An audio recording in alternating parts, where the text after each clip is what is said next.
separates us is what we've been taught to believe. But don't you be deceived. Oh yeah, we are one. Each time we gather to inaugurate a president, we bear witness to the enduring strength of our Constitution. We affirm the promise of our democracy. We recall that what binds this nation together is not the colors of our skin, or the tenets of our faith, or the origins of our names. What makes us exceptional, what makes us American, is our allegiance to an idea articulated in a declaration made more than 2 centuries ago. We hold these truths to be self-evident, that all men are created equal.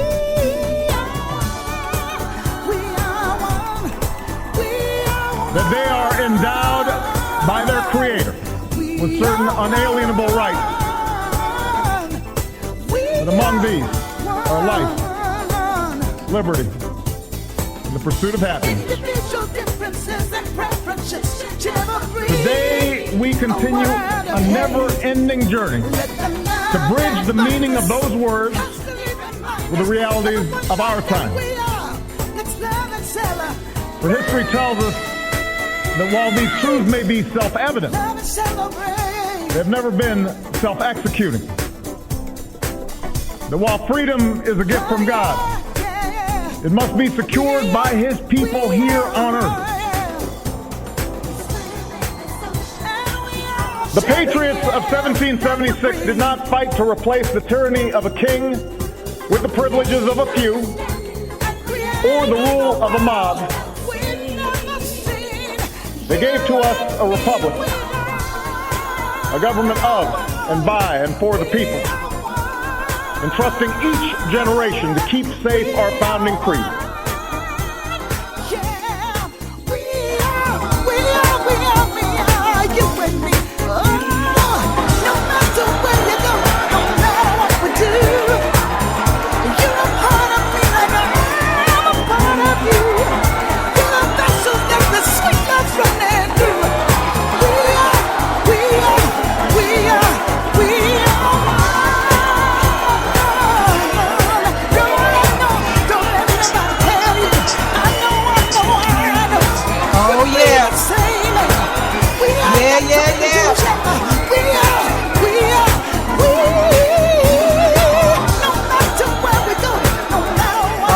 Hello Facebook, hello Twitter, hello Google.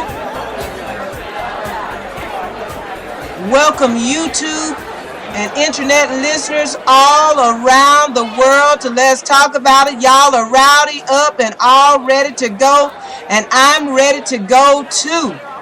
Oh my goodness. Okay, y'all quiet down. Yes, indeed. I'm ready to talk about it. Hi, I am the wild and wonderful Brenda White, and joining me on the line and stepping in the shoes of Miss Uppity.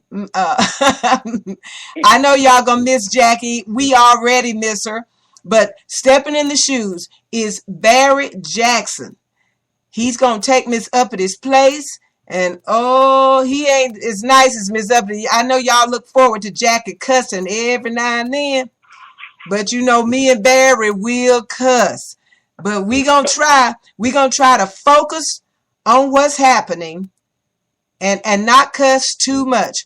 But I know that our blood is boiling, as is yours. Welcome to Let's Talk About It, Spreaker's #1 political talk show and most informative show of 2012. Yes, we are. Okay, so if y'all are ready to get into this and you want to come into the chat room, please do so. If you're listening to the show, there should be a little player at the bottom of your screen, or you're looking at the player. Scroll all the way over to the right-hand side of the player, and there is a little gray box with 3 little dots in it. Click on that, and you are in the chat room. Earlier I said that I was going to allow y'all to call in. I was going to take your calls, but I don't have anyone to screen my calls.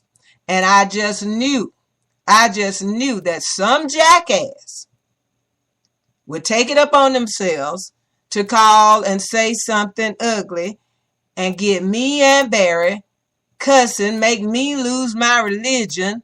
And Barry, you got some religion? Oh, I got plenty of religion. Make Barry lose his religion too. I got words for folks, but I also know how to just tell them to shove off too. Y'all welcome to Let's Talk About It. My baby, my sidekick, Barry Jackson. Woohoo! Yes, Barry, yes. Welcome, baby. Welcome to the show. The crowd appreciates. I just wanted to say that I don't know how I'll fill Jackie's shoes. I don't know if I can, but I'm going to do what I can to fill my shoes. Okay, hey, and that's all I need, and that's exactly why I've been trying to get you on the show forever. Our schedules had been conflicting, but I moved back to our original time. Thank you, y'all. Thank you, Barry. Thanks you too. I moved back to my original time of 9 o'clock until 11 p.m. and then that was good for Barry too. So it all worked out. Just as Jackie had to step out of the show, Barry was able to step in because I really need somebody to fuss with me about this. But we will be taking. The thing I want to do too, I want to welcome my Fusion Funketeers from my radio show. Your Funketeers. I normally do music, but I better tell you, I've done talk radio before. Okay. And dealt with everything from Klansmen to skinheads to police, racist police officers, and you name it, and even some of our good Christian preachers who really don't have a clue. Okay. Well, welcome, Barry's Funketeers. We are so glad to have you listening. And get into the chat room, y'all, and that's how we're going to take your questions. Or I won't be typing as much as Barry will because I'm in the studio and I've got long nails and you will hear that clickety-clickety-click. But Barry will be in the chat room and he'll be firing off a little bit while I'm running my mouth. And then while he's running his mouth, I'll be sitting here edging him on. Okay, but tonight we're going to talk about Eric Holder as he blasts the stand your ground laws here in Florida. He talked to the NAACP today at their convention. They are here in Orlando, Florida. And I was delighted to see Eric Holder as he stood up today before the crowd and he said that we too, talking about us black folks, we too got to stand our ground. Absolutely. Today, Barry, I don't know if you know this, but Stevie Wonder is boycotting the state of Florida and any other state that has these ridiculous laws. As Attorney General Eric Holder said today, he said that these laws just drive us to more senseless killings. And I was going to tell you also, Eddie Levert made an announcement that he was standing with Stevie Wonder in his boycott of the state of Florida, and he specifically said Florida. I didn't see him say. Yeah, Stevie said any other states, but he definitely targeted and spoke against Florida, and then he went on to say in any other state. So thank you, Eddie Levert. Welcome to the struggle, to the fight. The only way you can make people pay attention for some wicked reason, Barry, is to hit them in that damn pocketbook. Absolutely. And there are many other, this goes back to the Montgomery bus boycott. Yeah. It just shows that people have a very short memory,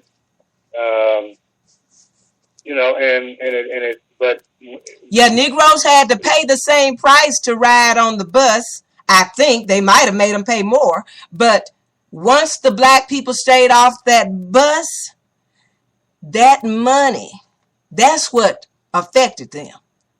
It was Absolutely. That money. And even here in Kansas City, when our previous mayor Mark Funkhauser, decided he was going to add one of the Minutemen who were patrolling the U.S.-Mexican border, Mm-hmm. to to our Kansas City Parks and Recreations Board, and of course, because people knew of her involvement with the Minutemen, not only did the Council of La Raza, but the NAACP decided we're not having conventions. We're not going to have our convention here in Kansas City, and because of this, they're telling you that, and get her off the board. Absolutely. We will not come to Kansas City.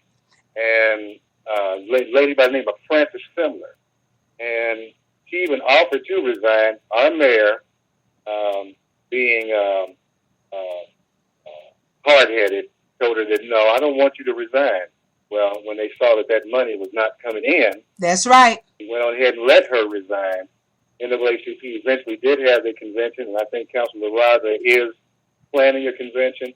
But people, this is how we do it. The fact that once people see that black people of color, period, are not going to spend their money where they're going to be discriminated against. That's right. Where there's obvious racial hostility towards them. That's right. They have to look at it. I mean, they may have to suffer at first because of their white racist pride, but it eventually gets to them. Barry, I want to say before we take off with this show and start covering all these points, I want to say thank you to all of our white brothers and sisters who stand with us. Okay? We are not racist. We don't hate white people. We are trying to live here in harmony with white people. But throughout this struggle, since the time of slavery, we couldn't have made it without the white people that stood with us, that helped us escape to slavery through the Underground Railroads. So we know they get it, okay? So when we get to fussing and talking here tonight about the crazy white people, don't go out and tell folks we're racist. That's just not true. Well, but what is happening is again. What I want to add to that, Brenda, is that no, it's not that we're not racist. We're tired. We're tired.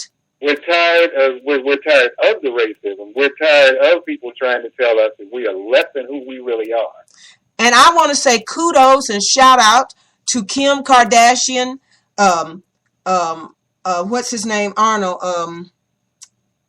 I can't think of his name right now. But Tom Arnold, Kim Kardashian, and so many other celebrities that sent out their prayers and their disgust with what happened with the Zimmerman trial. I want to say shout out to y'all and thank you again. These are our white brothers and sisters who are standing with us, who get it.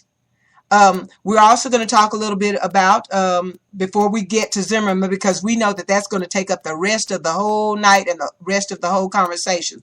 So we're also going to talk a little bit about star witness for the prosecution, Rachel Gentile, as she appeared on CNN's Piers Morgan last night. It's just amazing. And I'll tell you something else, Barry. I want to talk about the things that we have been seeing coming across Facebook. It is just amazing to me, the absolute hatred, and just do not want to hear it, don't want to understand, will not accept the fact that Trayvon Martin did nothing wrong. Oh, no. He was walking home, wearing a hoodie, rain or shine. He didn't do anything. He wasn't peeking in no windows. Oh, no. George Zimmerman never said that on that 911 call. He never said anything about Trayvon Martin peeking in windows, looking in houses. All of a sudden, as this story progressed and his lies didn't make sense, that's when he started to come up with all these other things. Trayvon Martin's body's so far from the sidewalk. It's just on and on. But some things that were said on Facebook by some of these mean-spirited white folks it's just so sad.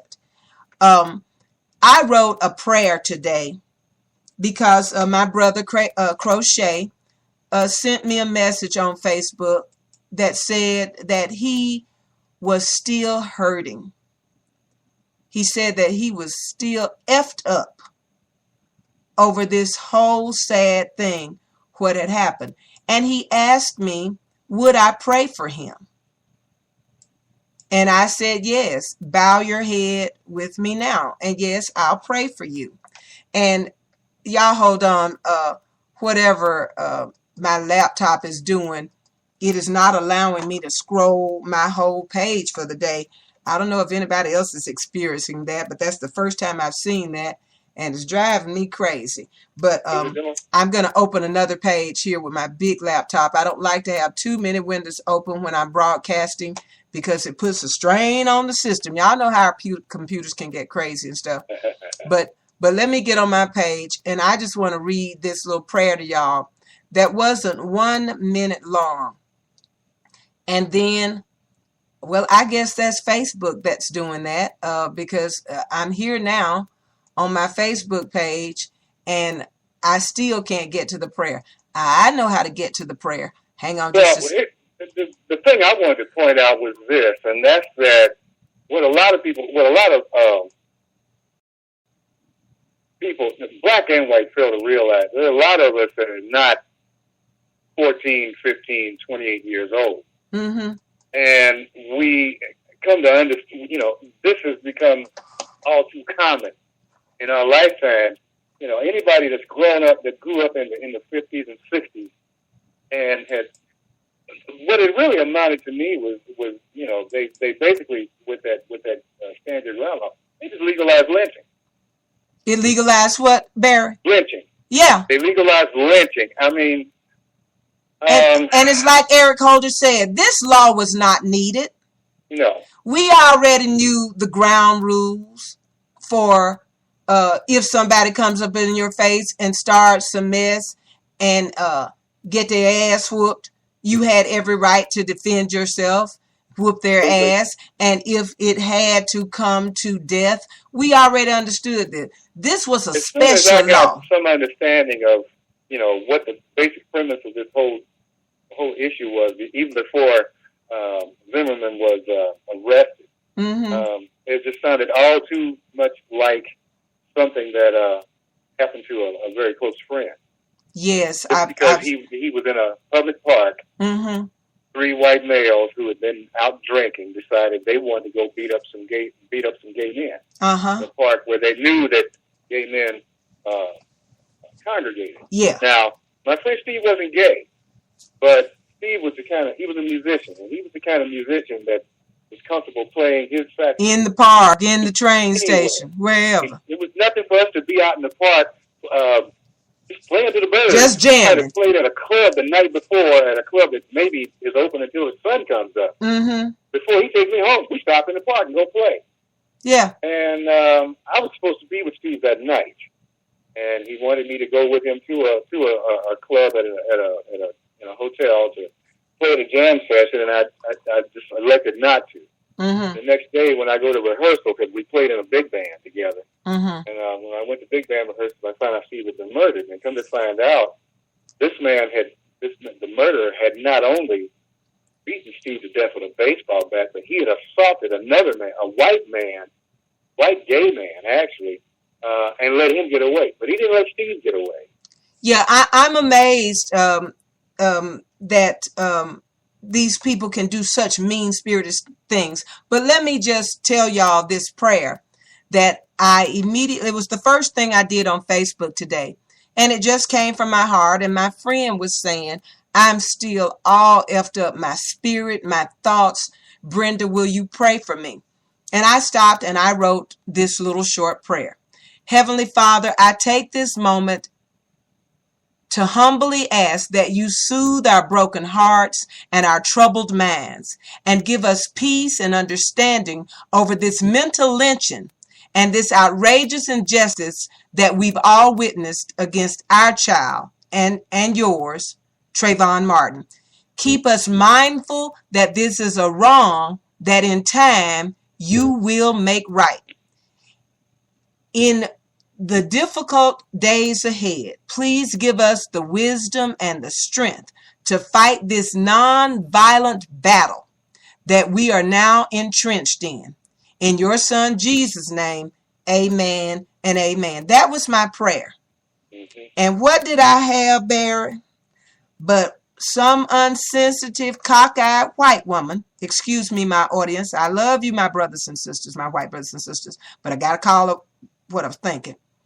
She wrote this: when everybody else, white and black, were writing amen, amen, amen, and amen. When everybody else was writing that and just simply hitting the like button, she wrote this: respectfully, you need prayer to help you with reverse discrimination.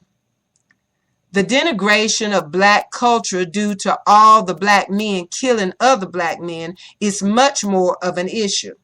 But you don't talk about that. It seems easier to point a finger, just saying. I wrote back to her. Her name was Lenny Loves. Well, Lenny Loves, we didn't need you to just say. This is a prayer, and it was obviously not meant for you. And another thing, Lynn, you don't know me or mine and what I talk about. This was the issue at hand, and my prayer to those who are hurting to maintain peace, understanding, love, and compassion for those who seem not to show it to us or our children. What would make her get on there and say some dumbass shit like that? Uh-oh, I just cursed. People like that, they don't have a clue, and it serves their purpose to maintain, that type of hate, Yeah. That's what it amounts to. It is amazing. I wrote to my friend Tomasa Young and said, I wonder what part of that offended her. Was it the part where I asked the Lord to soothe our broken hearts and our troubled minds? Or was it the part that I asked him to give us wisdom and strength to fight this non-violent fight? Which part of that got her panties in a knot? That God complex. I mean, y'all, I wasn't calling for us to go out and whoop ass and kill nobody. I was asking the Lord to give us wisdom and strength to fight this non-violent battle that we are now entrenched in. And we are, make no mistake about it, we are entrenched in a battle. But we must do as we learned from Martin Luther King and Gandhi and those who came before us, that fighting doesn't help us. They've got bigger guns, and they can always use that to come after us and shoot us dead. We intend to keep living on this earth and our children with us. So what we intend to do is fight you in this non-violent way, starting just like Stevie Wonder. When you stop going to Disney, these big companies never speak out about this mess. And then as we found out later, they were giving money to ALEC, people who were pushing for this law. The NRA, people who were pushing for this law to happen in Florida and made it happen. These Walmart, these people these big corporations that gave them money to help them pass this law. This is where we have to stand up, y'all, and say, okay, well, we just won't shop at your store no more.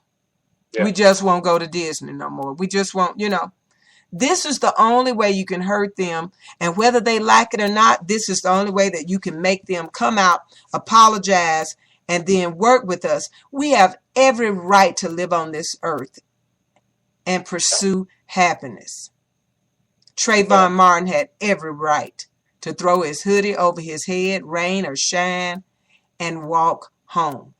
He had every right and every reason to be afraid of George Zimmerman. Amen, Barry? Let me hear from you. Absolutely, and especially, like I just it just came down to a case of somebody who has got serious problems with his own self-image, Mm-hmm.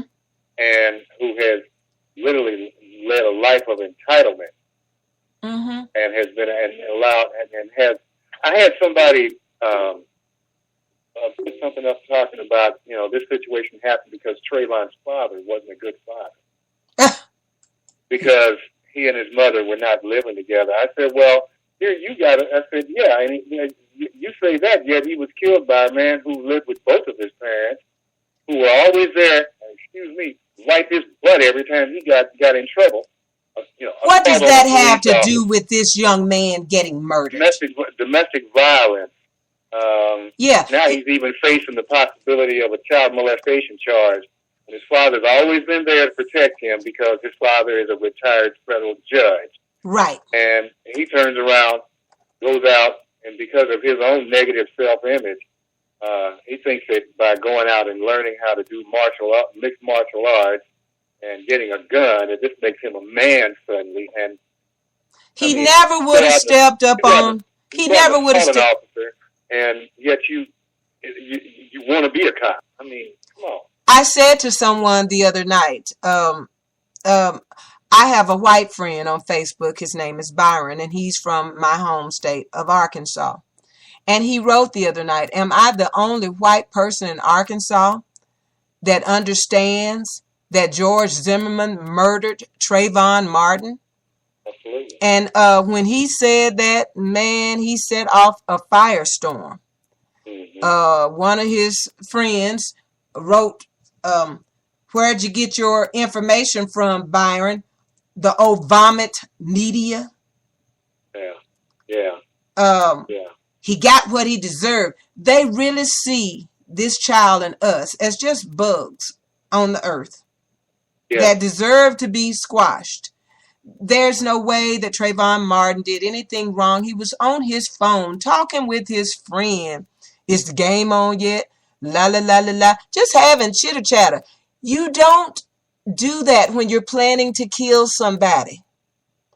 Well, he wasn't following George Zimmerman. George Zimmerman was following him. It's like Plymouth Rock. We didn't land on Plymouth Rock. Plymouth Rock landed on us.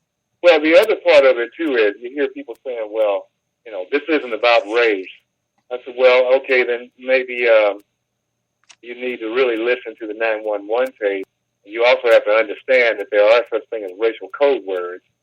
And and also bear in mind, well, he was Mexican. Well, no, wasn't Mexican. And again, I say, we don't care. No. Whether he was Mexican, and that was another question asked in this heated debate on my friend Byron's question to his white Arkansas brethren and sisters. Was he the only one in Arkansas that could see and understand that George Zimmerman murdered this child? They wrote, well, he wasn't a fully white, was he? I mean, all kinds of shit. And the media portrayed him to be a lot smaller than he was. What damn business? What does it matter if he weighed 300 pounds? He was on the phone talking to his friend. He had gone to the store in peace and was walking back home in peace. I want to know, what did they mean? What did he mean by they always get away? That's exactly what it meant. And now let me say this in defense of our poor prosecution team. They were ordered by the judge to not use the phrase racial profiling. Mm-hmm. That was a court order. So for all the people who said they never said that, they said profile, but they didn't say, because they were ordered not to use it. Well, it's typical of a lot of trials, that really amount to hate crimes on a local or state level.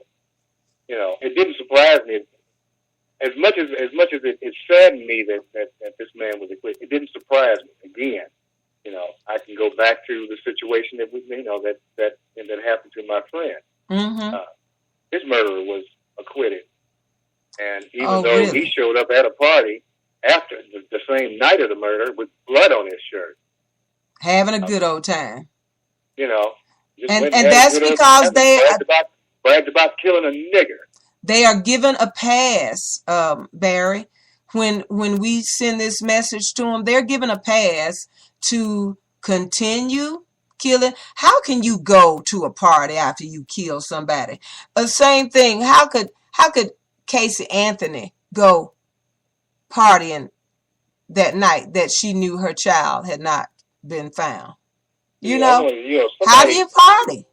Somebody talks to me about, one supposed to try to talk about reverse discrimination. I said, no way a savage can talk to me about reverse discrimination. Yes. Okay. Get off. If you're just so enamored with your guns over human life, and that you can go out and do things like this. Don't talk to me about being in a civilization. You're a savage. Okay. And on top of that, I'm looking at the very fact that apparently the life of a pit bull is worth more than a young black male. I believe that. All the uproar that was raised, and they wanted to see Michael Vick in jail, did his time, and then gave him crap after he served his time. But we're supposed to keep quiet about how George Zimmerman hunted down and murdered a 17-year-old young man. Murdered a 17-year-old boy. And, y'all, I started off trying to tell a couple of stories, but this is such a hot topic. We will try to talk about these last few stories, the last half hour of the show. Okay, y'all? Because, we can't get to anything else. Everything that we would want to talk about, this takes precedent over that. And so to our white brothers and sisters who say to us, what about black on black crime? We are talking about that subject every day. We are dealing with that. That ain't even your issue. You don't give a damn about that. This is the issue at hand. I said, let's talk about that. Let's talk about who makes the guns and wants them out on the street. Let's talk about who is selling these guns to these young black males. And let's remember this, y'all. The policeman officer that got there that started CPR on Trayvon, he didn't worry about whether he was going to get AIDS or disease. He just hit his knees and grabbed Trayvon and started blowing air into his mouth. And he said that he heard a gurgling sound. And as a SWAT a police officer, and knowing this, he's done first aid. He's had first aid training. He knew what that sound meant. That air was going out as fast as it was coming in. Mm-hmm. And he said that George Zimmerman was walking around behind him like nothing to it. Here's another lie that George Zimmerman told. That he didn't know Trayvon Martin was dead until about an hour later when he got to the police department. How is that possible? Because the police officer recognized within 10 minutes of trying to give Trayvon CPR that he was gone. And he went and got this yellow blanket and covered Trayvon up. George Zimmerman had to be there when that happened. He knew instantly that Trayvon was dead. He had been taking self-defense classes. He had been attending criminal justice classes. And yet, 17 months ago, he swore he didn't know anything about stand your ground. And remember how that was everything, y'all? Stand your ground, stand your ground. And then all of a sudden they dropped that. Because standing your ground means when somebody comes into your space and you were already there. So they figured out in a hurry that won't work because you went into his space. So now we got to change wheels. And then they started with this not guilty and self-defense. And this white woman said to me in one of the Facebook conversations the other night, well, the media, they didn't betray him right. He was much bigger than they said he was. What the hell does that have to do with this man going up killing him? Listen, y'all, a bullet will stop anybody. And George Zimmerman never would have chased that child. He never even would have confronted him if he didn't have that gun. I promise you that. And Trayvon Martin, y'all remember when they showed George Zimmerman told this lie that that Trayvon lie in wait and hopped out the bushes on him? And then you see the actual footage and there were no bushes. And then in the defense cartoon, they didn't even draw no bushes. They just showed Trayvon walked up to him and pimp slapped him. They forgot about the bushes because the actual photo of this baby's body laying on the ground with nobody standing there, that actual photo that they took way down the sidewalk, 50, 100 feet away, there weren't any bushes. And his body was so far from the sidewalk. None of that happened. I'm going to tell you exactly. And they never even thought of this. But I believe the son bitch hit himself in the head with his gun and in the nose. But if Trayvon Martin did hit him, he hit him. He was the one defending himself and scared to death. He probably stuck that gun in his face. And it scared the deacons out of Trayvon. And he started fighting. They never even discussed that as though, that wasn't even a possibility. Oh, well, then there was the story that, Trayvon actually, was growing up in Miami, so he would tend to respond in a more hostile manner than somebody who... Oh, yeah, right. That person that grew up in Sanford, Florida. I'm like, give me a break. They were trying to say his parents... You feel like you've got nothing left. You got, yeah, that's all you got. Well, his parents didn't raise him right. He shouldn't have been. Why he shouldn't have been out at 7 o'clock walking to the corner store? Why? I said, did you know that his parents had college degrees and worked in there? Trayvon wasn't never in jail for battery on a law office, but George Zimmerman was. Trayvon never had a restraining order put against him for being abusive to his girlfriend or woman or any other friend. George Zimmerman did. Trayvon had never been ordered to anger management classes, but George Zimmerman did. But that wasn't allowed to come into the courtroom. But they could blow up this grainy picture of Trayvon Martin at a 7-Eleven store, paying, may I say it again, paying for his Skittles and iced tea. They blew that up and look how big he is. And look how scary he is. Here we have this operator, this 911 operator telling him, we don't need you. Are you following him? Yeah, we don't need you to do that. Tell us where you are. Don't y'all remember how he was flip-flopping and breathing? And then you hear the seatbelt. If y'all listen closely, and I've got that call here. Then you hear the seatbelt snap unloose.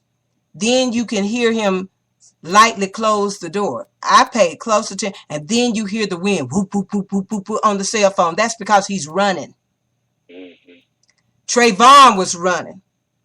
As his friend had said, I told him to run. And Trayvon said, no, I'm almost home. I'm gonna just be cool, He was trying not to be afraid. I'm gonna just walk on home. I'm gonna be cool. Zimmerman still on his trail. This child had every reason to be afraid. Why? Because so many white men have killed black men that they saw on the street. Well, and that's exactly what you can expect at a state trial, though, Brenda, because they have no intention. As conservative as states tend to be, even a lot of blue states, they tend to not, it's at the state level, it's about keeping blacks in line. Yeah, it's frightening. They resent having any entity more powerful than them telling them how to do anything. Mm-hmm. It's frightening, Barry, because as it has been talked about quite a bit, and I posted it on my on my Let's Talk About It page. But, we've talked about the woman here in Florida. Her name was Miranda something, and I'm going to get her last name. this was an amazing story. This woman had been abused, a black woman had been abused by her black husband for some time. He had put her in the hospital while she was pregnant from his abuse. They had records of this. And he had admitted that he had abused 4 of his 5 girlfriends or whatever. And he was at her house about to whoop her butt, told her he was going to kill her. And she ran twice to get away from the situation and finally got her hands on her gun, and she fired a warning shot into the ceiling or into the wall to let him know, don't come no closer. You know, this woman got 20 years. 20 years. And I believe it was this same woman, the special prosecutor that prosecuted this case against her. The one that they have assigned to, Trayvon Martin. This is the scariest thing that I know that my son is black. I have one child. And I can remember telling him, turn your hat. You're not going to don't wear your hat backwards. No, you're not getting baggy pants. And it was my fear. I didn't want to tell him that I had that fear, Barry, but I can remember not allowing my child. I'm not buying you any pants like that. If he bought them, they're going back to the store. And I've taken them to the store and made them return those pants and get you a pair. I don't mind you having a pair of pants that's 1 or 2 sizes larger than your waist. If you're 32, you can get a 34. But you're not getting a 36, a 38, 40. You don't need that. And I have taken him to the store and made him return clothes. Well, I had 2 sons, and I had one that thought he was going to do some bragging until he got tired of me coming up to the school with a belt. Okay. Around his waist, in front of his friends. You know, hey, you left your belt at home. Here you go. Yeah. So I put it on now while I'm here. Thank you, David. Marissa Alexander. That's her name. I was just going over to my Let's Talk About It page. But this black woman got 20 years. They don't care. Justice is just not fair when it comes to the whole black race in this country. Well, I hear people say, well, it's the best justice system in the world. I said, well, what other justice system have you had to face? Okay. How can you say that? No, this justice system is based on what people in power want it to be. Okay. And in New York, man convicted for shooting teenager. This was a black man in New York.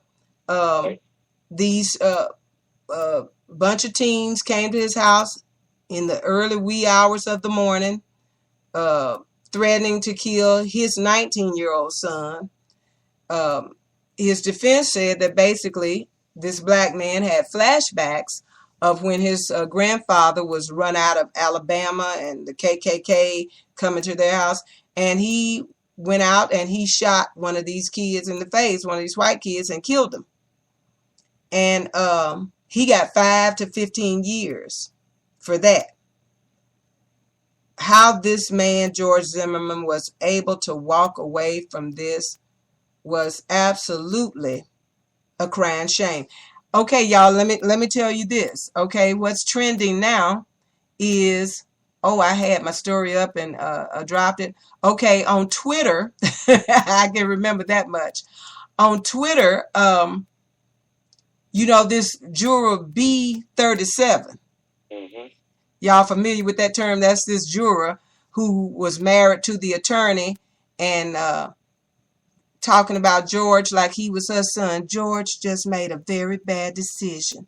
Did he do anything? I don't think he did anything wrong. But she already had her book deal ready to go before the verdict could be read.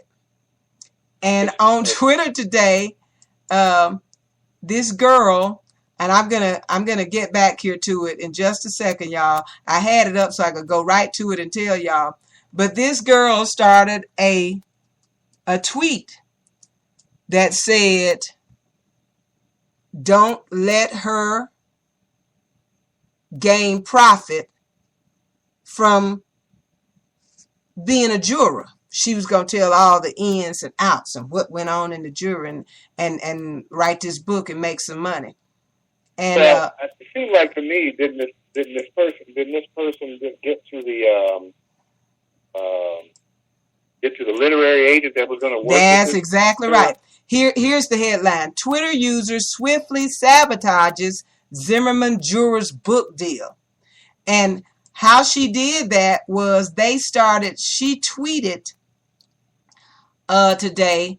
Okay, let me just read it to y'all, this little short part of it. A Twitter user who launched a social media campaign today to stop a juror in the George Zimmerman case from getting a book deal has succeeded in her effort within 6 hours. On Monday, juror B37, one of 6 female jurors who made the controversial decision to acquit Zimmerman in the shooting death of 17-year-old Trayvon Martin, told Anderson Cooper that she had signed with a literary agency to shop a tell-all book about her experience during the 3-week televised trial. The agent, Charlene Martin, told Yahoo News that the juror reached out to her on the advice of a producer from a morning show, and that the juror had said she was planning to publish the book anonymously. Given the sensitivity of the verdict and the outpouring of mixed reactions by the American public. Then came the social media campaign. Jenny Lorraine, whose Twitter handle is More and Again, tweeted out the agent's contact information, urging fellow users to flood the agency with calls and emails to stop the book deal from coming to fruition. I love it. Facebook, Twitter, Google, YouTube, these are the most wonderful tools given to the public that has ever been known to man. Hey, hey, at Charlene Martin, please drop juror B37, Lauren wrote. Do not help the person who let a murderer get away profit from this tragedy. Only thing I can think to do is flood Charlene Martin's phones, email, and snail mail with requests that she drop juror B37, she continued. And Lauren then launched a change.org petition asking the agency to drop the unnamed juror. She succeeded in 6 hours. You won't be making no money here today, sister. Yeah. And have you heard clips of her talking to Anderson Cooper Barry? Yeah, I heard clips of it, and I thought maybe to me it sounded like something out of Tea Party rally. Okay. And George, every time, also I saw today a clip from The View. You know, y'all, if you hadn't seen this, y'all can Google it.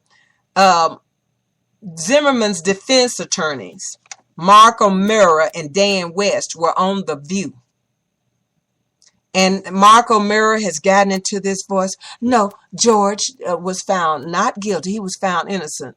No, he wasn't found innocent. He was found not guilty due to self-defense. Whoopi was so confused. I was just waiting on her to jump up and say, found not innocent my ass. Y'all know how Whoopi can get sometimes. Yeah. But she was just like, her hands were going, and Whoopi was like, wait, I'm confused. So what you're saying? And he was, you know, although it was a tragedy, he hadn't been really calling it a tragedy. It just seemed like they were just so happy. And no, we haven't been paid a dime. Well, what happened to the $450,000 that the Koch brothers and the right wing media, the right wing gave to him? All of that was paid for experts, and we hope someday to be paid by George Zimmerman. They're just waiting to write a book too. Yeah. Well, I know there was right-wing website. I keep wanting to say white-wing website. That The right ring. Okay, go ahead. they claim that Zimmerman had filed a civil suit against Martin. Get out of here. Martin. Well, that's a lie, right? I kept in mind it was a right-wing website. Uh-huh. And so you have to take that with a grain of salt. Because it sounded like, okay, since the news media had already telegraphed that the Martin family and their representatives may consider a civil suit against George Zimmerman, that he was trying to get the jump on them. But and he was going to sue them on what grounds? He didn't even go to the hospital. Yeah, he wasn't injured. Not only that, I go to his interview with Sean Hannity, where he says that the African American community owes him an apology, and I tell Mr. Zimmerman, you will be an old man in the grave. Yes, sir. Before you get that. Yes, sir. He will be eating a dust sandwich before we ever apologize to him. Yeah. I said, don't even wait on that. Don't even go there. They had to admit that, he exaggerated about his injuries, and those injuries were so far up in the top of his head. I don't even believe Trayvon Martin had him on the concrete. What happened to his jacket? There were no scratches or abrasions on that. Well, wasn't even no grab. My thing is, supposing, let's suppose that Trayvon did it, was ramming his head into the ground. My whole thing is, what happened to all of that mixed martial arts training you had? Yeah. You came out there like you were tough. Yeah. When you were advised, you were asked not to do that. George was you weak. You stepped out there, and then you didn't expect this young man to want to defend himself against you. It's dark, it's raining, he's alone, and here you come up on him. I mean, what do you expect a 17-year-old kid to do? Okay. Well, he tried to run, but he chased him down. Yeah. So, I mean, you hunted this kid down, and then once you got into a tussle with him, you couldn't handle it. Yeah. The only satisfaction I am going to get from this is knowing that his life ain't going to be worth a plug nickel on the streets of America, or even if he went overseas, because those people were up in arms for him just like anyone else. The Palestinians had signs, and over in Israel had signs up saying, "We know what it's like to be Trayvon Martin," in so many words. Yeah. I agree completely, Daddy. He says that Trayvon Martin, y'all, when we heard those cries, "Help me, somebody help me," that was not somebody's mouth and nose being muffled. No. He claims that Trayvon held his hands over his mouth and his nose, but yet there was not an inch of snot, a drop of blood, not one iota of DNA of George Zimmerman. Now, y'all, look. Trayvon fell down with his hands underneath him. And I agree with the white boy that put up the video that explained, if y'all hadn't seen this one, he's already got about 50,000 hits. And this white boy put up this video about how he knew George Zimmerman was lying. And he went in detail on, look, if he shot him, that would be a way that you would just fall face first down. How did he get him off of him without one drop of Trayvon's blood on him? If Trayvon was on him and he shot him right in the heart, wasn't some blood gonna come? But did we even have those clothes anymore? Because it was 44 days before he was arrested. Yeah. So, yeah. But we could see him in the police station coming in, and there's no blood. You shot this child through the heart, and not a drop of blood got on your chest. on your shirt. Nothing? This whole thing was a setup from the word go. I mean, it took 44 days to arrest him. Yeah. It took the threat of a federal, Department of Justice to intervene and do an investigation for them to decide, okay, well, we're gonna bring in a special prosecutor. Why you got a county prosecutor, Seminole County prosecutor? Why couldn't that prosecutor have been the lead prosecutor on the case? First of all, that's one thing. And we still don't want. The prosecutor the police didn't want to arrest him. Prosecution didn't want to mess with him. We know that law enforcement and the prosecutor's office are together, and then you got to bring in a special prosecutor. So I blame the prosecution as well. Yeah, I don't watch. First, maybe second-degree murder was overcharging. Then come on later on talking about manslaughter. Yeah, I don't watch Fox. Present a case you can prove. I don't watch Fox News, Barry, but last night on Rachel or one of the MSNBC shows, they showed a clip from Fox News where some fool was on here accusing and saying that the Department of Justice organized this crowd that started all this stuff in Sanford to see to George Zimmerman getting arrested. They organized this crowd. They went down to Sanford, and they had the Department of Justice had secret organizers. They had on their Department of Justice shirts and the Department of Justice hats. Well, then how were they in secret? And they didn't go to Sanford to organize jack. I know this is going off subject a little bit, but can that be any worse than the insurance companies having their employees show up at town hall meetings to protest against Obamacare? Back to this other.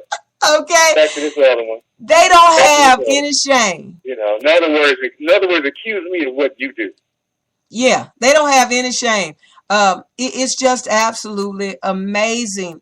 But I'm telling you, I felt like I had lost, and I wrote this on Facebook, that I had lost an immediate family member. It hurt so bad when I sat there and listened to the verdict read. Yeah. Not guilty due to self-defense. Oh, I had a black minister here in town. I believe they're here in town. Put up a post to the effect that, okay, this makes us even with white folks after the OJ trial. What? And I had to ask. I think OJ killed them. How are we even? What does one have to do with it? Well, that's just my opinion. Well, your opinion isn't worth a picture of one spit. Okay, just First like place, you're talking about a trial that, we're talking apples and oranges here. You're talking about a child who was basically not only discriminated against but lynched because you had some idiot, with a complex. And Barry, he said that makes us even. Yeah, I said this makes nothing even. It makes absolutely nothing even. And I said I wouldn't go out of my way to try to defend what OJ or what he was on trial for or anything like that. And I said what this does is what it actually does is shows us that that white folks intend to maintain any mechanism they can to maintain lynching. Yeah. For you to bring up the OJ trial. Okay. I mean, really. I have to wonder what your parishioners come out of after church on Sunday. Now, okay, like the white woman that said at the bottom of the prayer. I mean, after she read my prayer, y'all don't talk about your black on black crime, huh? What the hell did that have to do with this prayer? What part of this prayer got your panties all in a knot? The part where I asked the Lord to soothe our broken hearts and our troubled minds, or the part where I ask him to give us wisdom and understanding as we face this non-violent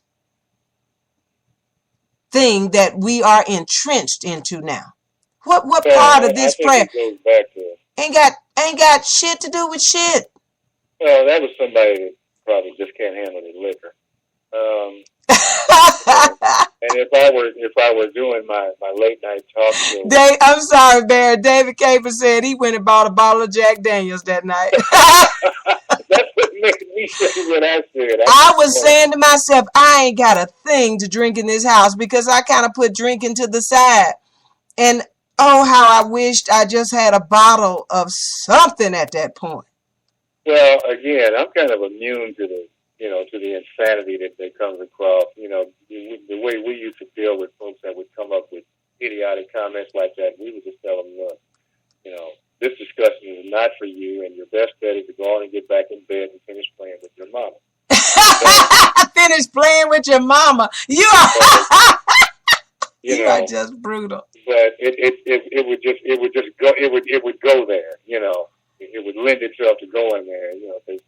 Yeah, Barry, yesterday you were in on a post that I put up. I put up a post yesterday, y'all, and let me go ahead and announce this one more time. I put up a post for us to partner with the NAACP and to text to 62227 the word justice. And I found a picture of someone texting to bring visuals to the post so that it wouldn't be missed. And then I asked everyone that was still interested in justice for Trayvon to text to that number the word justice. What happened? Some white man from Jonesboro, Arkansas, out of the blue, gets on our chat, and how is Trayvon Martin, how is George Zimmerman guilty of anything? What hate crime? Lep. And I asked him today, do you not have any decency or any respect? This post was about united people who wanted to text to show their support for the Department of Justice to get involved in this thing and file a lawsuit against George Zimmerman for violating Trayvon Martin's civil rights. What civil rights? I told him to get out of our chat, to just leave. I said, we are grieving here. We're not asking for your opinions. We already know your opinion, or most of them, some of them. Again, to my white brothers and sisters who have stood with us through this whole thing, who has walked and marched and screamed out, we appreciate y'all and we love you because, again, I say, there would have been no Underground Railroad successfully had we not had brothers, white brothers and sisters like yourself that knew that slavery was wrong, that could not bear seeing a human being tortured like this. But apparently we got a whole lot of white folks still in this country, Barry, that believe that we are, what was it? We were 2/3 or 3/5 of a person? 3/5. They still the Constitution. Yeah. They love their dogs more than, I mean, if George Zimmerman had ran down a dog and killed him, he would be in prison right now. Yeah. You hear me, Barry? He would have been in prison right now if he'd have killed a dog. Yeah. Yeah, without a doubt. And I go back to,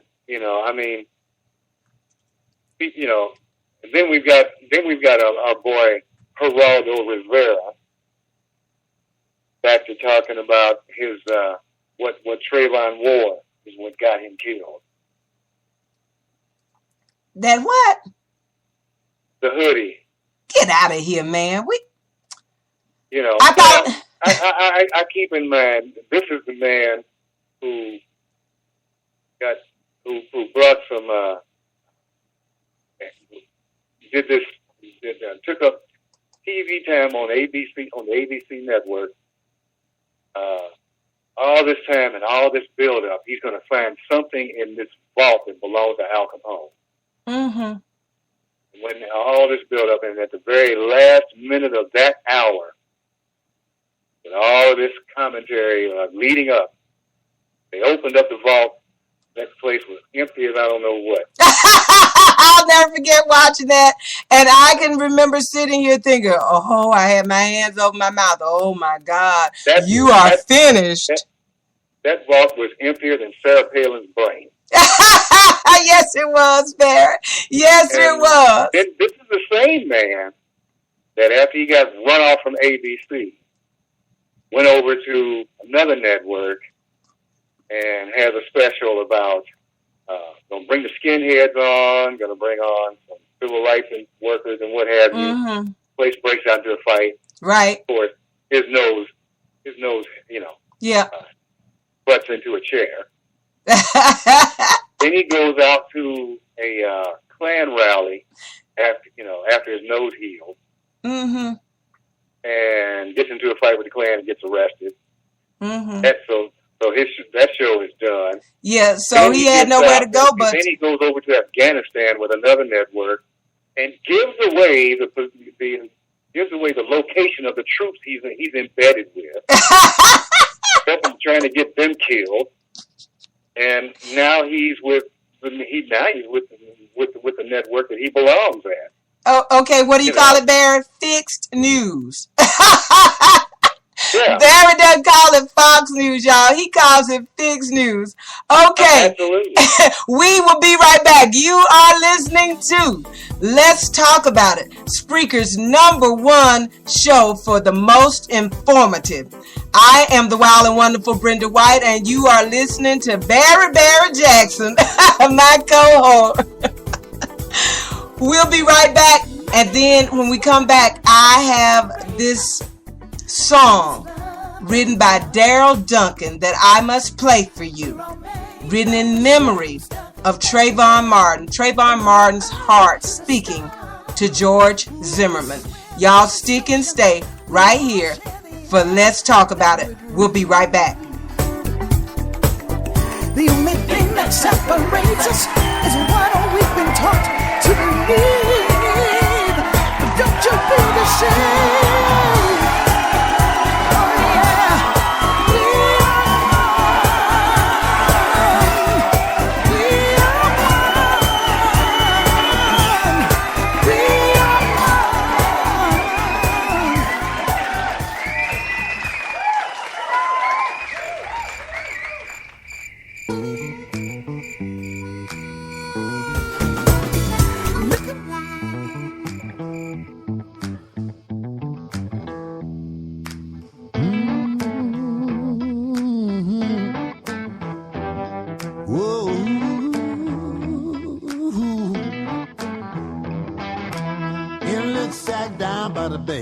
Not far from your lane. Hey y'all, it's your girl Brenda Pearl, host of Nothing But the Blues and the Brenda White Shows right here at Spreaker.com. And I want to talk to you about a project that has become near and dear to my heart. So I want y'all to listen up. Grammy-nominated director Chris Hickey is bringing his first feature film home. Arkansas native Chris Hickey is set to direct his feature film debut on location in Forest City, Arkansas, The Grace of Jake. The Grace of Jake is about a man searching for a father he has never met.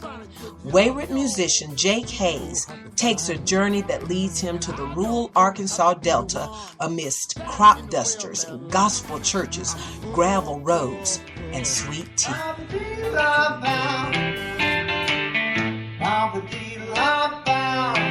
Getting closer.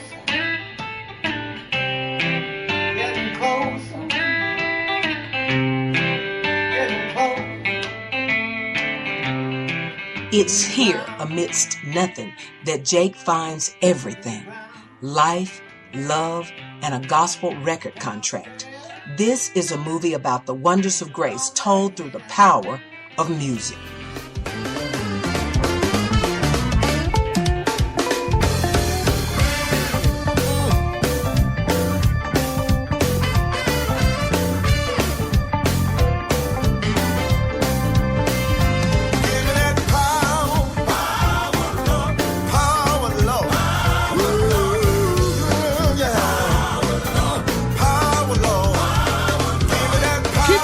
Shoes on.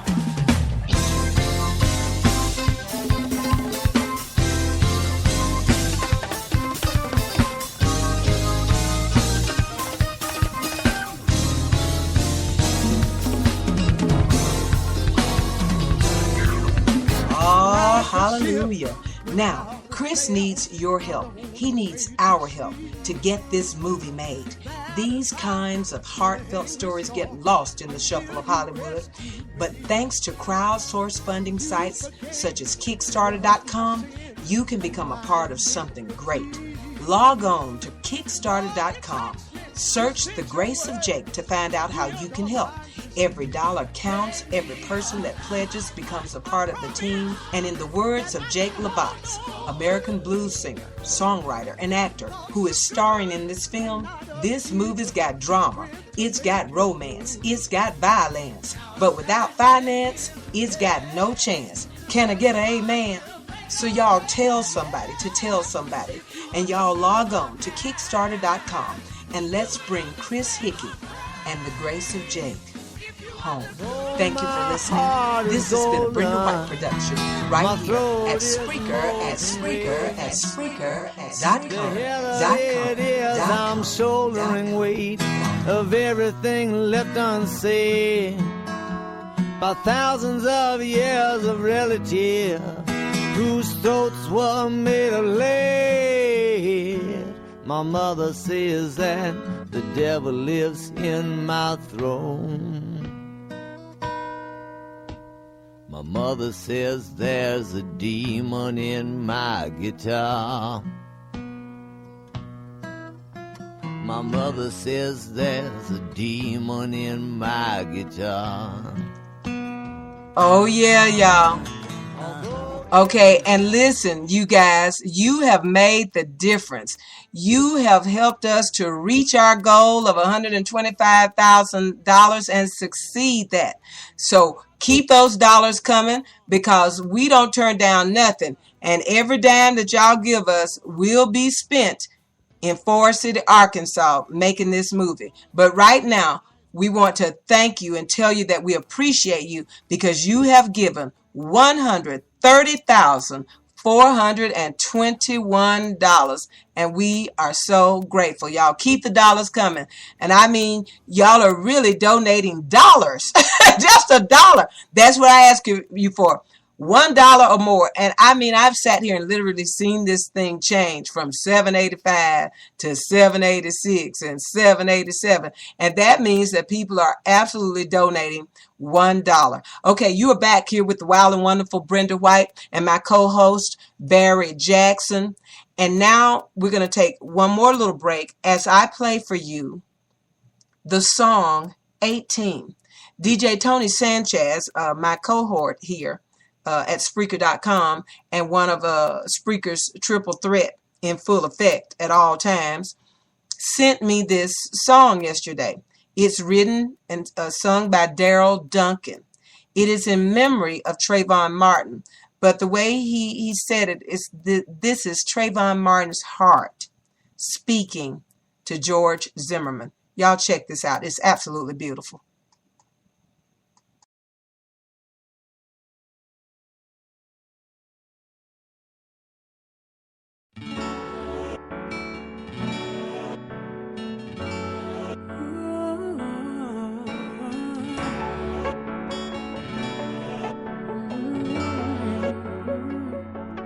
I was all alone, walking to my home, minding my business, simply talking on the phone. How could I defend this? You're the only living witness to the very moment you decided you would end this. See, I ain't have no gun, and I ain't have no weapon. You claiming self-defense, but you were never threatened. Then you made the choice to cancel all my dreams. I never had a voice, now I won't see 18. I was never given the chance to grow up. Tell me, where's my 18? Didn't have the right to cut my life short. I deserve my 18. Cause there was a future I wanted to see, but you took that from me. I just want my 18.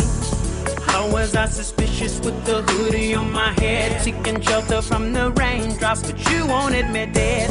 I tried to get away, but you kept right behind me. Candy in my pocket, but your pocket had a 9C. I ain't have no gun and I ain't have no weapon. You're claiming self-defense, but you were never threatened. Then you made the choice to cancel all my dreams. Now I won't see 18.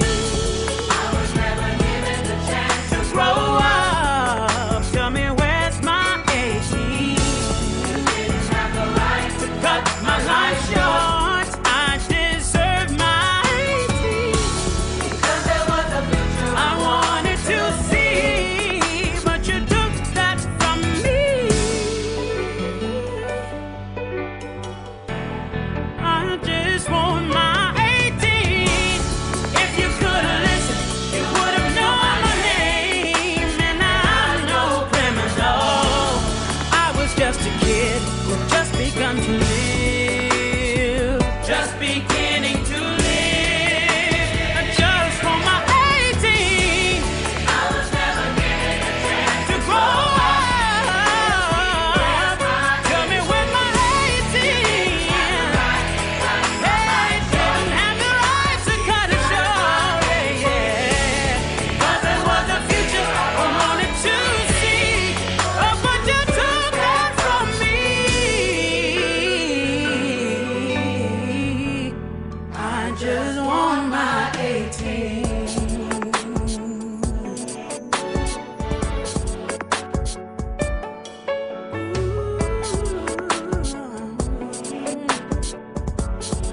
I just want my 18.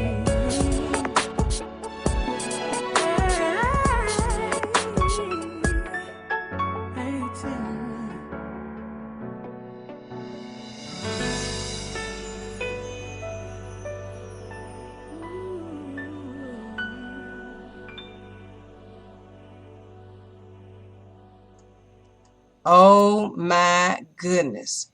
Okay, do y'all hear me? This song is absolutely beautiful.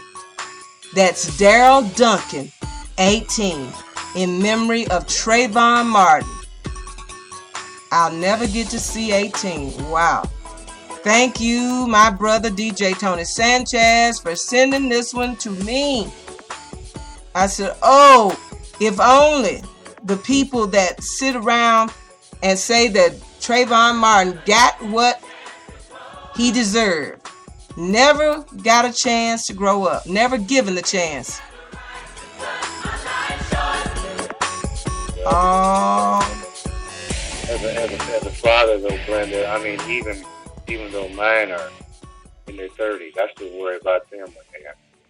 Yes, Barry and I were talking behind the scenes and saying that, you know, our kids today they've got so many other distractions. They got the cell phones and they've got YouTube and taking selfies and stuff, and they may not be paying attention to all that's happening. But I think that this killing of Trayvon Martin and this ruling has waken up a few children. Melissa Harris Perry on MSNBC, her eyes filled with tears Monday night as she was a guest on different colleagues' show, and she told how her 12-year-old called her and said, you know, what are we going to do now? And what are we supposed to do now? And he's not going to be punished for what he did to Trayvon. And Eric Holder said today here in Orlando that he has a 15-year-old son, and he said he never ever thought that he would be having to have this conversation with his child. But he said, but after the ruling, after what happened, he said he found himself having to go home and talk to his son. And we do have to talk to our children in a different way about what happens if the police approach your car. Y'all remember the kid, wasn't in New York? He had a cell phone or a wallet in his hand, and they shot him 41 times. Yeah. A black kid in New York. 41 times. You know, I was just saying, Brenda. They just had him for target practice. As soon as I heard the verdict, now my sons are in their early 30s. I had to call them. Yeah. You know, because one of them works till late at night, and wanting to know, you know, I love you. Yeah. I'm concerned about your safety. Yeah, I mean, we can see our kids right now, and they can go out of this house and never come home again. Can you just imagine Trayvon Martin's father, all the ifs that's going through his head? Why didn't I just walk to the store with him? Yeah. But he was 17. He was a big kid. He knew how to go to the store and come home. Yeah. He had never been in trouble with the police before. Trayvon's father, and he had a special bond because Trayvon saved him from a house fire when he was 9 years old. He did have a good relationship with his father. Just because his father and mother didn't live together, they surely gave a very together front when their child was killed. Well, they surely stepped to the scene together and have been supportive parents, but that doesn't have anything to do with this man killing this baby. It ain't got nothing to do with it. How many Newt Gingrich been divorced 4 or 5 times? What does this have to do with anything? I literally saw a post on Facebook on a comment thread. Somebody who claimed, and I can't confirm it, who claims to be with the work in the White House, who went on this rant about young people that, you know, who don't have good relationships with their fathers. You know, back to this thing about single parent families and what have you, or broken homes. And I'm like, you can't paint that brush. I don't think that applies here. I said, no, Mr. and Mrs. Martin didn't live together, but they had a good enough relationship for the benefit of their children. Thank you. And I think that needs to be emphasized here, and it should have been emphasized in the trial. And it doesn't have a damn thing to do with anything. Right. This child's civil rights were violated. He had every reason to be in that neighborhood, on that sidewalk, every right to walk to the store, get him some Skittles, iced tea, popcorn, whatever he wanted, and walk back home. Yeah. George Zimmerman didn't step up to him and say, hi, I'm with the neighborhood watch. Do you live around here? He could have asked him that. Yeah. He wanted, I'll tell you one thing that the prosecutor said right. He killed him because he wanted to. Yeah. He had little man syndrome, and he just been dying to kill somebody. He was looking for an altercation. Yeah. Barry, I didn't get to open the browser that was sent to me last night to see his old MySpace page. Oh. But I was able to read what the Huffington Post had printed. We're talking now, y'all, about George Zimmerman's MySpace page from 2007 or something. And he was ranting and raving about Mexicans in the hood that always want to take something from you and how he couldn't wait to, you know, do something to him. He's always been this troubled child. He's always been a troubled kid. And, you know, who among us ain't tried some damn reefer. They tried this because he smoked reefer. Then a whole bunch of judges and doctors and lawyers ought to be killed because they've smoked some reefer too. That didn't have anything to do with anything. Then when they found out that he only had trace amounts of reefer, why did the judge allow these pictures of Trayvon in the court but told the prosecutor they couldn't use the phrase racial profiling? Well, like I said, this whole thing was They couldn't tell that George Zimmerman had a criminal record. They couldn't tell that, but they could bring in these pictures of Trayvon from his cell phone. If that didn't prejudice the jury, I don't know what did. Not that they needed any help. Well, to me, it just comes down to the fact that this was a prosecution team that tried this case under duress because of the social pressure. And so their attitude basically was, here, take this. This is what they did, not only to the public for saying that Zimmerman needed to be arrested and brought to trial, but he was also saying that to the Martin family, to Mr. and Mrs. Martin. It was just here, So there was no sincere effort. There was no sincere search for the truth. There was certainly no sincere pursuit of justice in this trial. And after the verdict, what is her name? Angela Corey, the special prosecutor. She was up there talking like she was getting something, like she had just gotten an Academy Award. Well, I thought she was kind of hostile myself towards the media. I thought she was kind of hostile myself towards the media. Excuse me, I was talking. I thought she was pretty pissed off, but it was just more. It was at that stage. It was just all about her than anything else. Well, now, I didn't watch this trial from gavel to. I didn't watch all of the gavel to gavel coverage.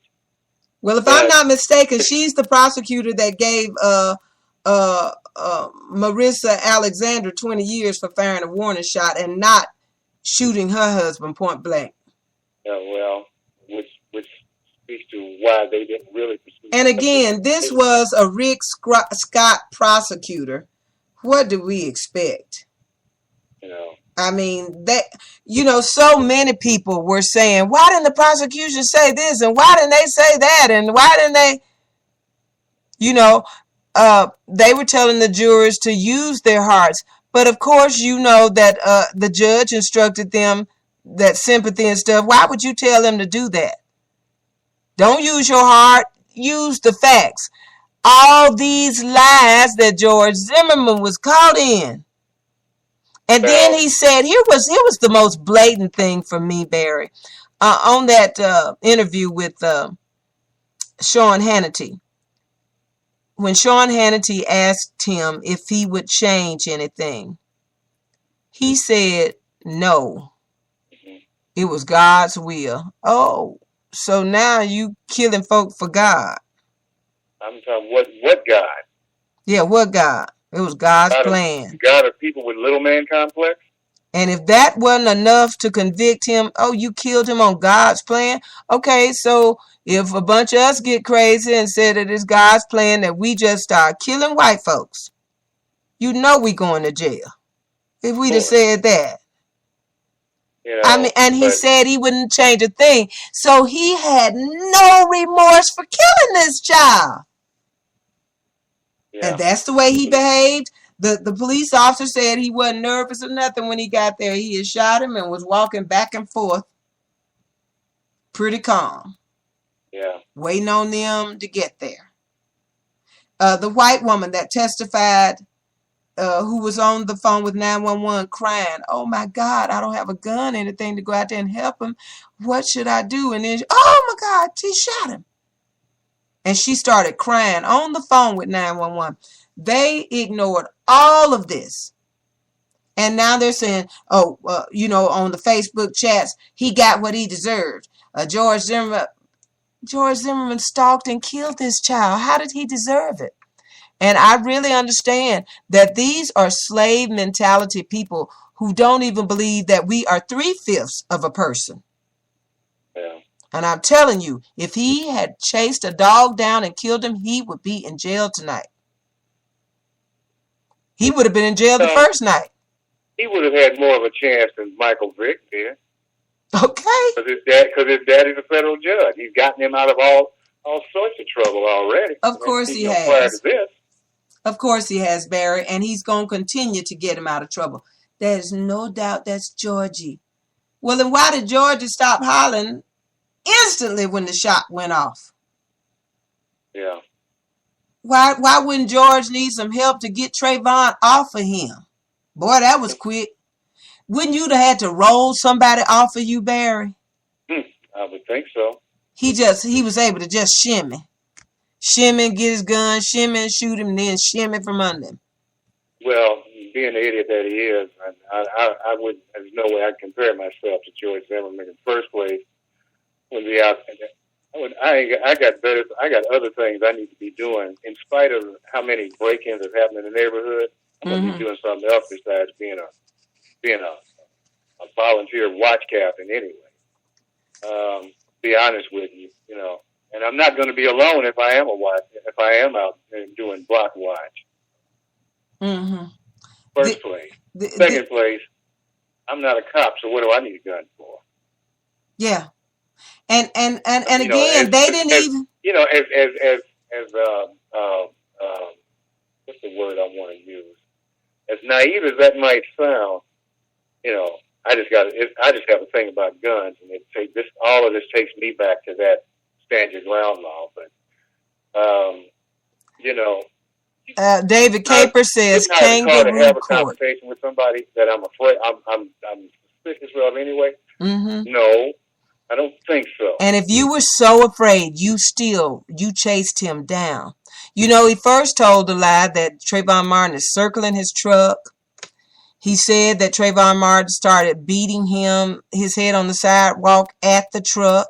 And then we see there was no street and there was no truck because Trayvon Martin had ran off into the neighborhood and was trying to get home.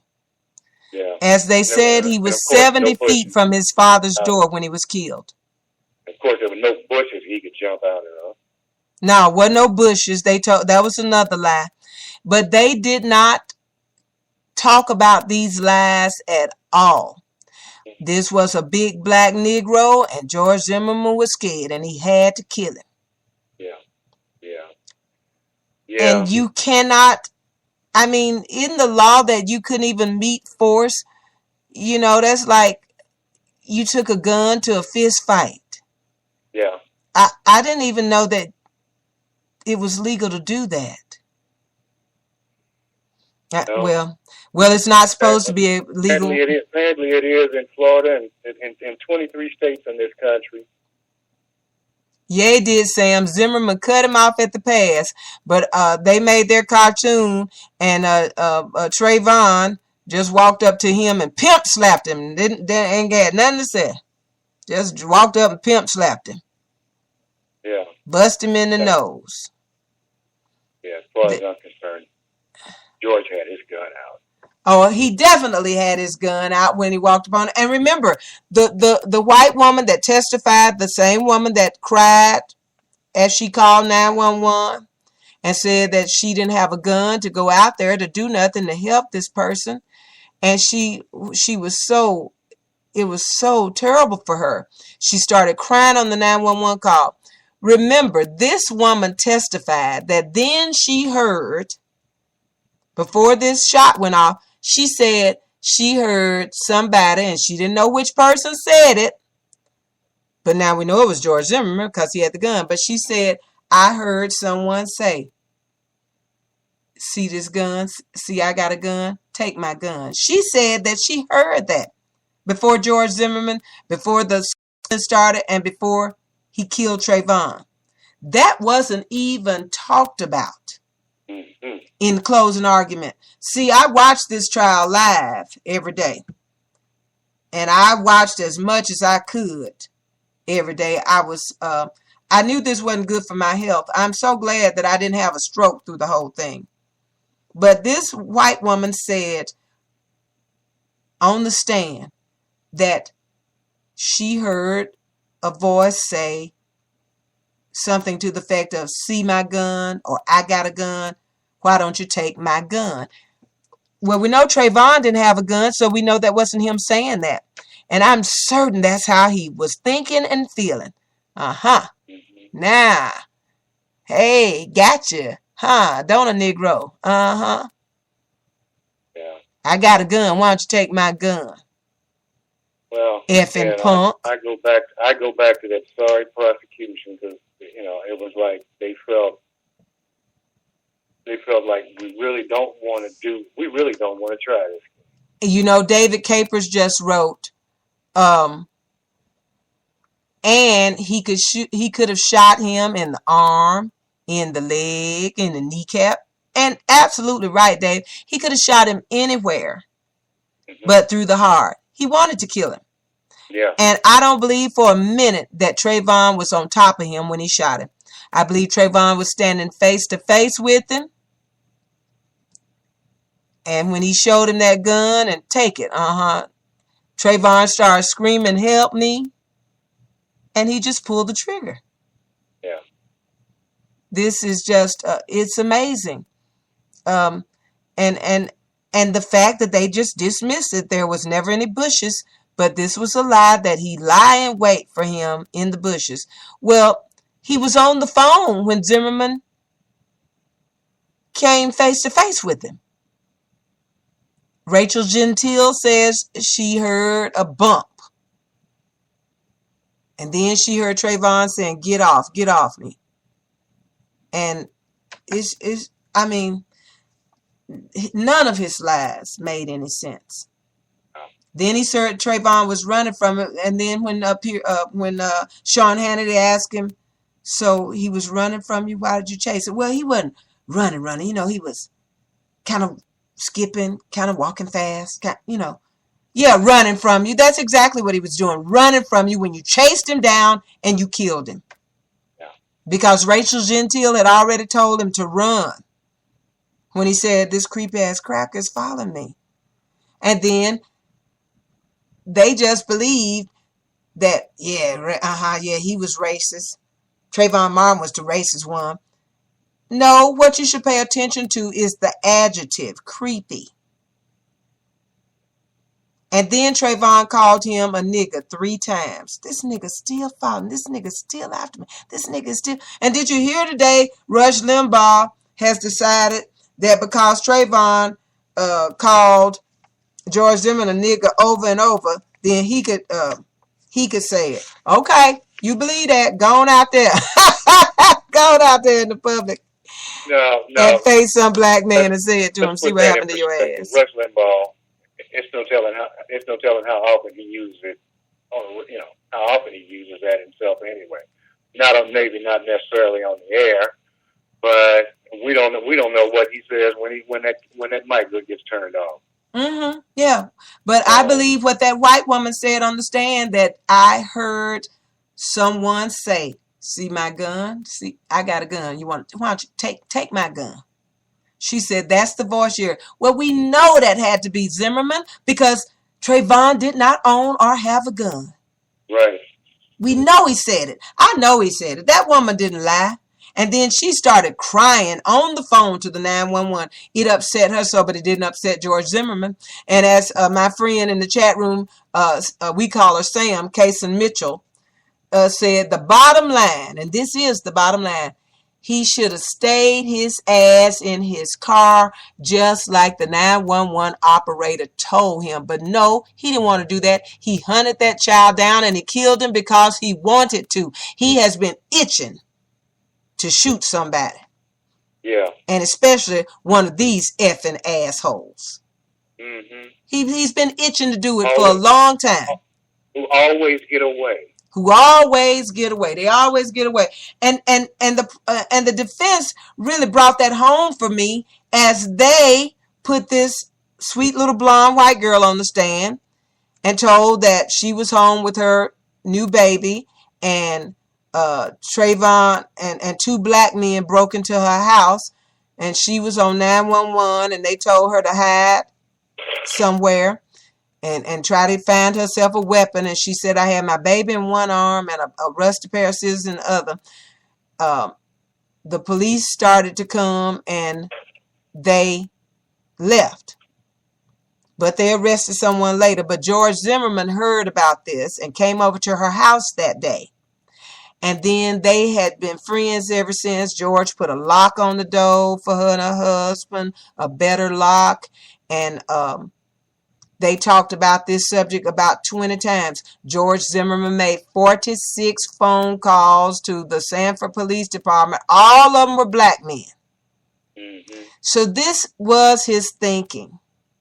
He'd have made friends with this white girl and her husband, and 2 black men broke into their house. He was going to get somebody. He was going to stop them assholes from coming around there.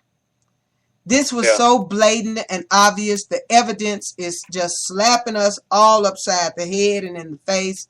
And these people acted like his life meant nothing, because it meant nothing to them. And you can see that in their writings on Facebook. And I said to somebody, you believe that Trayvon Martin was a bug that deserved to be squashed. Well, these people have been socialized to only see black men, and in many cases black women, as criminals. Because as far as they are concerned, we are not supposed to have any kind of freedom. No. You know, and they're working on that with the voting rights. And I could say that they've been in racist overload ever since Obama got elected to his first term, but they've been that way they've been that way since Reconstruction. For a long, long time, Barry. And we've been fighting this fight all the time. I'll never forget when the news came out and we, and the different people and organizations, teams across the country and the world were putting their hoodies on.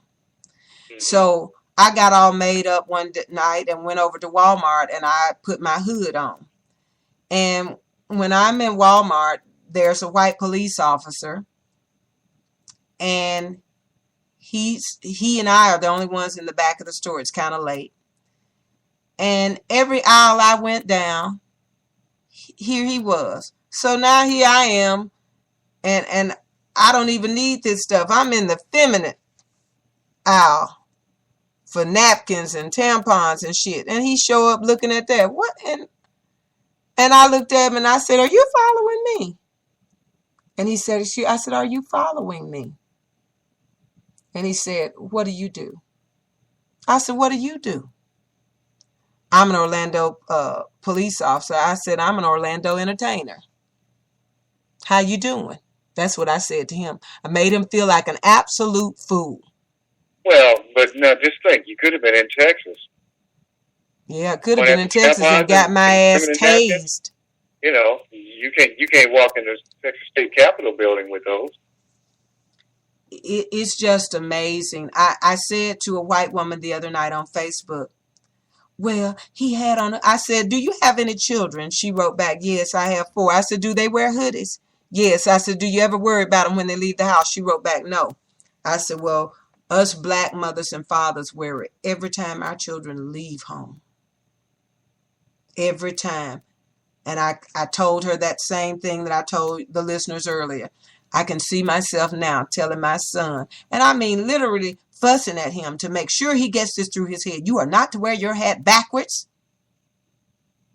You are not to wear baggy pants. You are not. I took him to the store and made him return some pants that he bought that was size 36 and he was a 30 or 32. You are not wearing that. And I got this through to my son. And so my son doesn't dress like that today, and he never did. Yeah. But I can remember fussing at him, making sure he get it through his head, all because of my fear. My son has a college education, but he still tells me stories of white police officers pulling him over. Just want to see where you're going.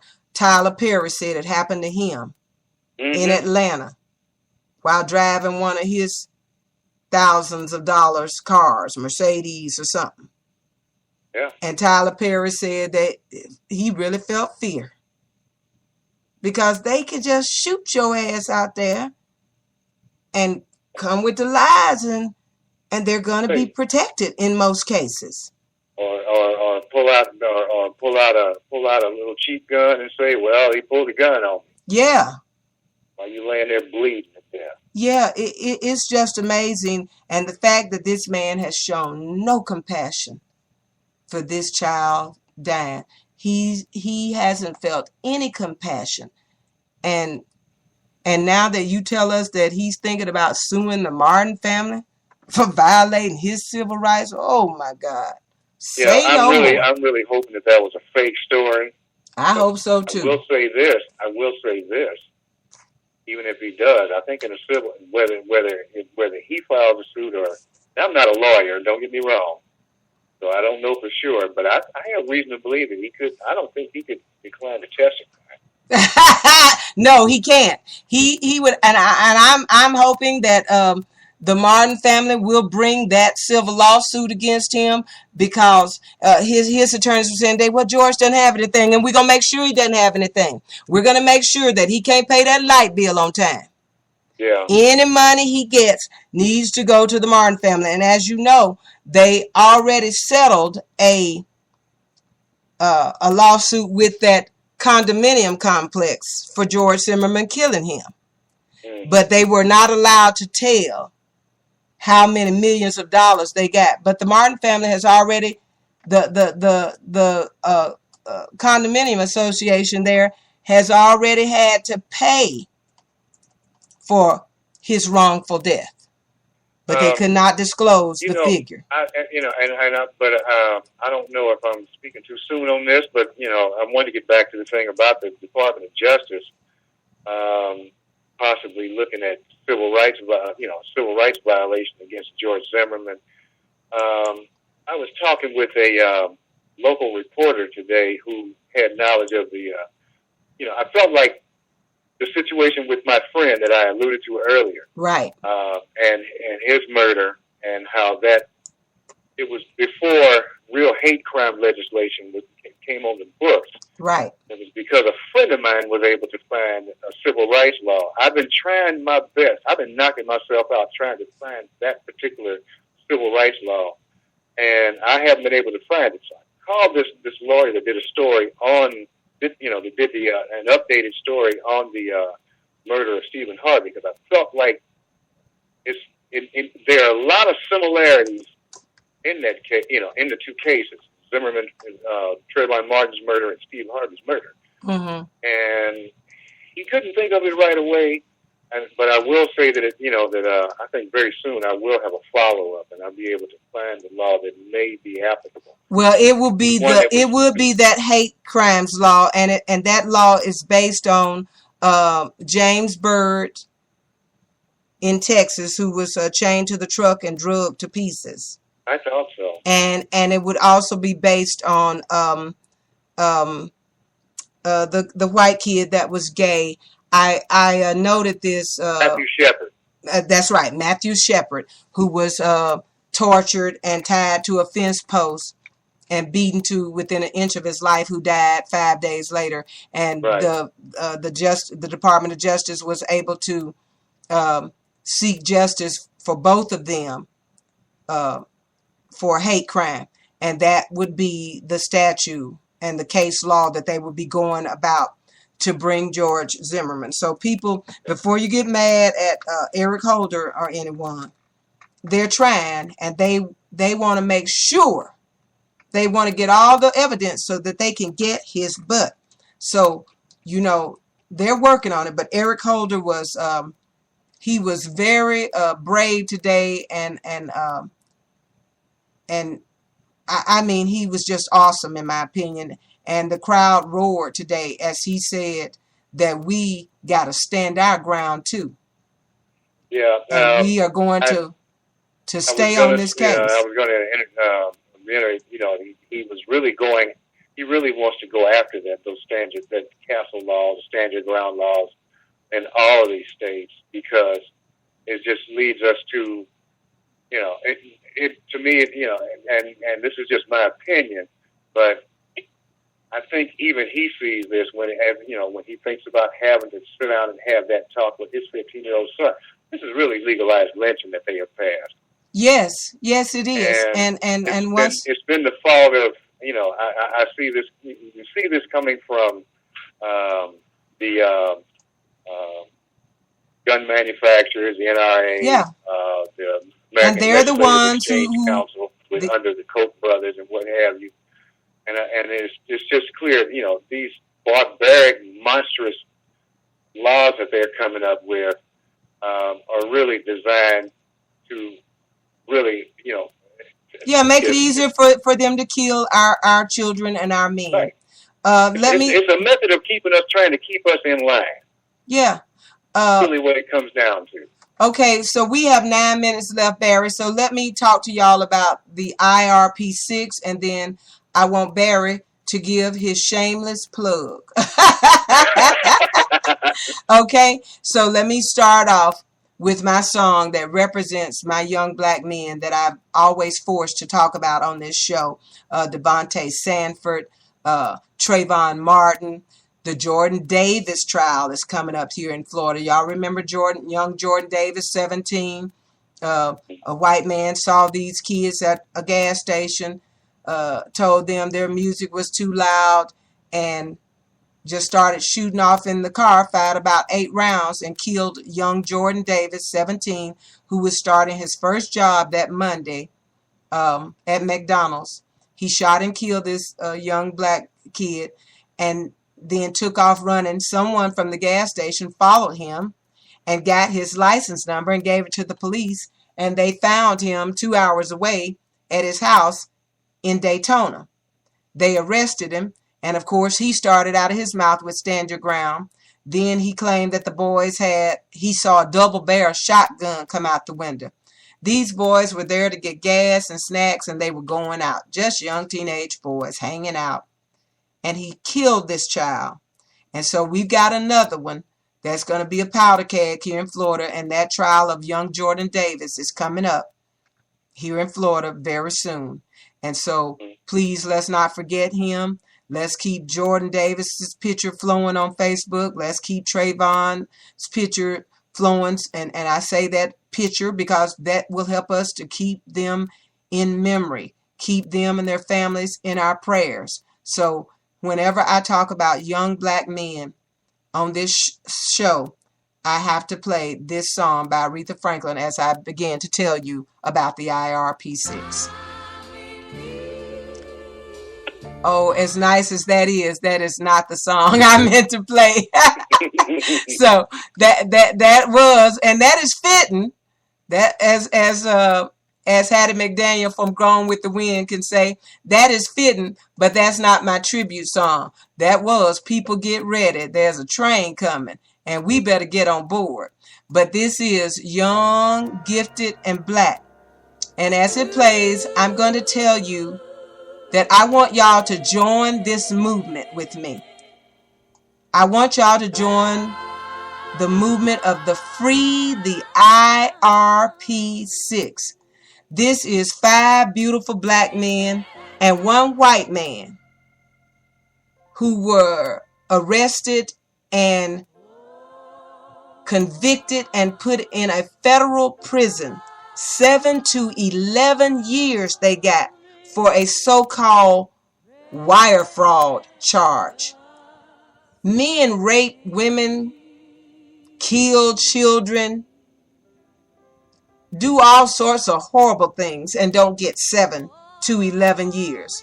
But we are on a campaign to bring 6 men home that have been unjustly imprisoned by a marriage between a corrupt corporation and a corporate justice system. That is the IRP6. And their names are Gary Walker, David A. Banks, Kendrick Ken Barnes, Clinton A. Stewart, David A. Zerpolo, and Demetrius K. Harper. I need y'all to write on your social media pages, Facebook, Twitter, Google, so forth, just once or twice a day. Free the IRP6.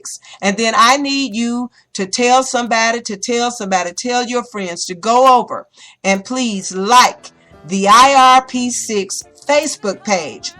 The reason we ask for this is because there is strength and power in numbers.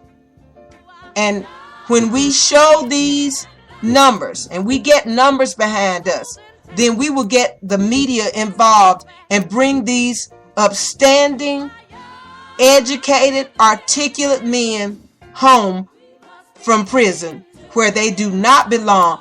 All they did was created a security software that was better than the big boys had on the market.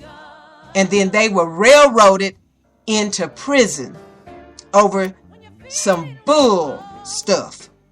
So I really need y'all to get involved and help us bring these men home. What would you do if somebody you loved was wrongly convicted and imprisoned? Just like what would you do if your child was Trayvon Martin or young Jordan Davis or young Devontae Sanford?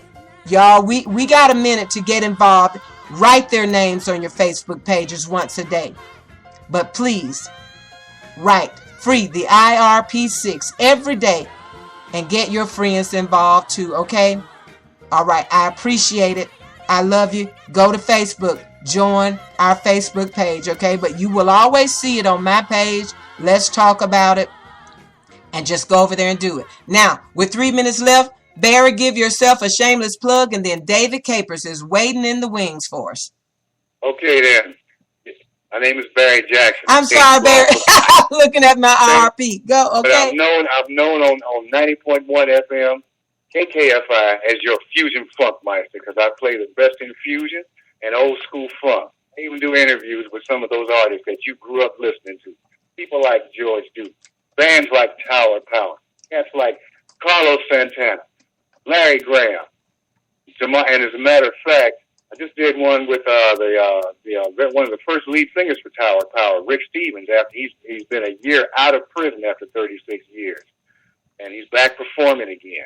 Okay, and, so where can we find you now? A lot of times, go ahead. No, where can we find you now? Because you can find me if you're not in the Kansas City area, which a lot of you are not. You can go to kkfi.org Tuesday mornings, 10 p.m. Central Time, 11 p.m. Eastern Time. And a lot of times I even podcast the interviews, and I hand them off to a friend of mine named Noah Webb, who does a show on blogtalkradio.com called Expand Music with Noah Webb. Tomorrow night, my conversation with jazz violinist John-Luc Ponte. Okay. On his show. Well, I want you to inbox me this information so I can make a little sign for you. You know how I do. I most certainly will. I can copy and paste what Noah. That's right, so that we can follow you. Oh, well, yeah, definitely. Okay, definitely. so you gotta have some fun. It's just you, me, and the music. Okay, so this is my co-partner, my cohort, Barry Jackson, joining the team of Let's Talk About It. And look who's in the chat room. Miss Uppity Speaks. Woohoo! AKA the uppity and well-read Jackie Lambert. Okay, y'all. So you've been listening to Let's Talk About It. We love you. Thank you so much for joining us here. And we'll see you next Tuesday night. And I'm sure we still gonna be cussing and fussing about this George Zimmerman verdict. But that's okay. And we got lots more to talk about because we got a lot happening with the Voting Rights Act. I believe that Harry Reid got the Republicans over the pot in the Senate. We got a lot to talk about. But y'all join us every Tuesday night from 9 until 11 p.m. for Let's Talk About It. I am the wild and wonderful Brenda White saying I'm out. And Barry Jackson, he's out too. We love you. Thanks for joining us, y'all. Each time we gather to inaugurate a president, we bear witness to the enduring strength we've been of our taught Constitution. to believe. But don't you We be affirm ashamed. the promise of our life. Oh yeah. We recall that what binds this nation together is not the colors of our skin or the tenets of our faith or the origins of our name. What makes us exceptional, what makes us American, is our allegiance to an idea articulated in a declaration made more than 2 centuries ago. You recognize We hold these truths to be self-evident. There's a deeper love inside that All men binds us, are created equal. and it's everywhere you go. You see it in the eyes That they are endowed by their Creator hand, with certain unalienable rights. in the voices of the children, And among these in a language are that life, we all understand. liberty, the pursuit of happiness. Today, we continue a never-ending journey to bridge the meaning of those words with the realities of our time. For history tells us that while these truths may be self-evident, they've never been self-executed. And while freedom is a gift from God, it must be secured by His people here on earth. The patriots of 1776 did not fight to replace the tyranny of a king with the privileges of a few or the rule of a mob. They gave to us a republic, a government of and by and for the people, entrusting each generation to keep safe our founding creed. Creating a world